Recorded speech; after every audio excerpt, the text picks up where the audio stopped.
The morning began like any other for Ethan Brooks, the quiet rhythm of eggs sizzling on the pan, the soft giggle of his 8-year-old daughter Lily echoing through their small cabin. The storm outside was fierce, rain lashing against the windows like a restless drumbeat. It was the kind of morning that made the world feel smaller, wrapped in mist and thunder. Then came the knock. It was faint at first, barely audible above the wind.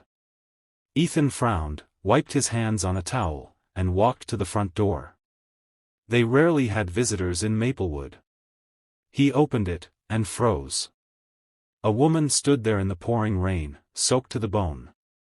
Her once elegant black coat was torn at the shoulder, her hair clung to her face, and her lips were trembling. She tried to speak but only managed a weak whisper. "Please," then she collapsed forward, right into his arms. Instinct kicked in. Ethan caught her before she hit the porch, lifting her effortlessly despite her drenched weight. "Lily," he called over his shoulder. "Get me a blanket." He carried the woman inside, laid her gently on the couch near the fireplace, and pulled the blanket around her shoulders. Her skin was ice cold, her pulse faint but steady. "Daddy, is she okay?" Lily asked, peeking from behind him, clutching her teddy bear.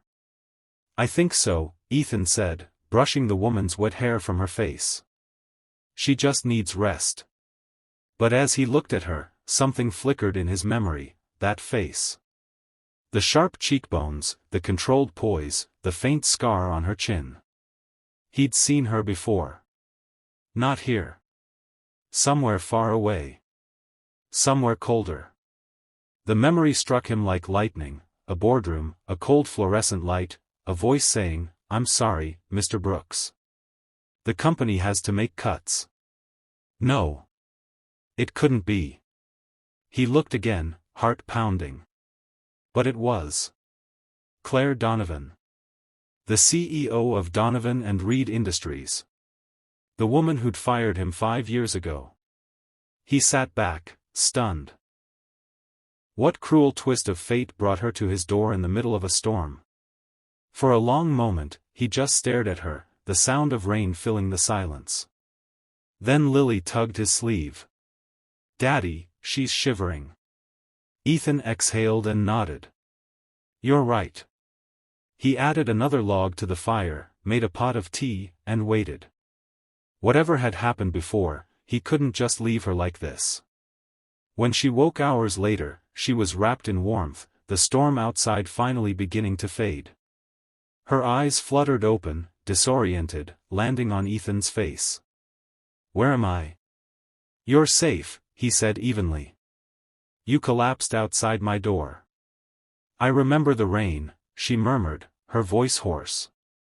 "I was driving back from a meeting and," she stopped, realizing how close he was, studying her carefully. "I owe you my life." Ethan didn't answer. He stood, handed her the tea, and stepped back. "Drink. You'll feel better." She took a sip, hands trembling slightly. "Thank you. You didn't have to help a stranger." "Would you have preferred I didn't?" he asked, a hint of dry humor in his tone. She blinked, uncertain how to respond. "No, of course not." Lily entered then, her small face bright with curiosity. "Hi. I'm Lily. Daddy says you're sick, but you look okay now." Claire smiled faintly. "I am, thanks to both of you." Ethan watched her closely, torn between compassion and memory.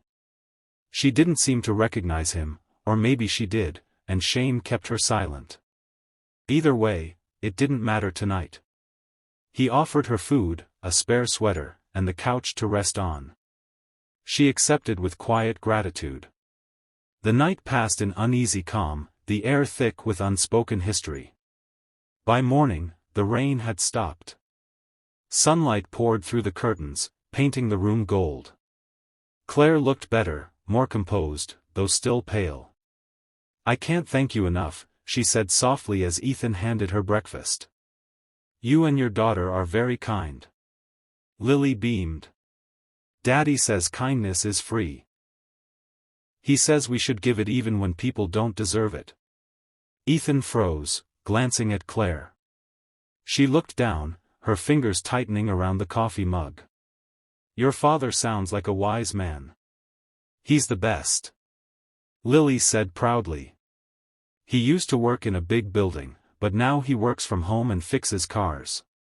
Ethan gave a quiet chuckle, trying to change the subject, but the damage was done. Claire looked up at him, realization dawning in her eyes. Ethan Brooks, she whispered. He met her gaze without flinching. You remember. Her voice was barely audible. You worked for me. At Donovan and Reed. I did. And I. Fired me, he finished for her. The silence that followed was thick, suffocating. Lily looked between them, confused. Daddy? It's okay, sweetheart, Ethan said gently. Go play outside for a bit. When she left, Claire's composure cracked. Ethan, I didn't know. I mean, I didn't realize. You didn't have to, he said quietly. I was just another name on your list. Her eyes filled with tears. That day. I remember it now. You just lost your wife. I wanted to fight for you, but the board. Ethan shook his head. You don't need to explain. But I do, she said. You were one of the best engineers we had. I let fear and pressure make the decision for me. I've regretted it ever since. He studied her, his expression unreadable. Regret doesn't change the past. No, she said softly. But maybe it can change what comes next. The next few days passed in a strange, fragile rhythm. Claire's car had been towed for repair, and the road to town was still muddy from the storm, so she stayed longer than expected. Each day she found small ways to help, cooking dinner, cleaning, reading to Lily. Ethan watched her slowly shed the armor of the CEO. Beneath the sharp businesswoman was someone quieter, lonelier, almost human again. One night, as they sat by the fire, she asked, "Do you hate me?" Ethan didn't answer right away. The flames danced across his tired face. I used to, he admitted. After you let me go, I lost everything, the house, the savings. I moved here to start over, to give Lily something stable. There were nights I wanted to curse you. But I couldn't, because hating you wouldn't feed my daughter. Claire's throat tightened. I'm so sorry. He looked at her, eyes steady. You don't owe me anything. You were doing your job. And I learned what matters, people, not positions. Tears slipped down her cheeks. You're a better person than I ever was. Ethan smiled faintly. Maybe. Or maybe I just had no choice but to learn kindness. A week later, Claire's car was ready. When she left, Lily hugged her tightly. Will you come back? Claire hesitated, then smiled. Yes, sweetheart. I promise. She drove away, the road curving through sunlight and pine trees, but her heart stayed behind. For the first time in years, she didn't feel like a CEO. She felt like a woman who had been saved, not just from the storm, but from herself. Back at the company, the office felt colder than before. Numbers filled her screen, but none of it made sense anymore. She saw faces now, not employees, but people. She thought of Ethan fixing cars, smiling despite the struggle. A week later, she called a board meeting. Her voice was firm, her eyes steady. We're starting a new initiative, she said. Job programs for single parents, veterans, and those affected by layoffs. We'll fund community training centers in towns like Maplewood. Is this some kind of charity move? One executive asked. No, she replied. It's justice. Months later, a letter arrived at Ethan's cabin. Inside was a handwritten note and a check large enough to change his life. Dear Ethan. You saved me, not only that night, but from the person I was becoming.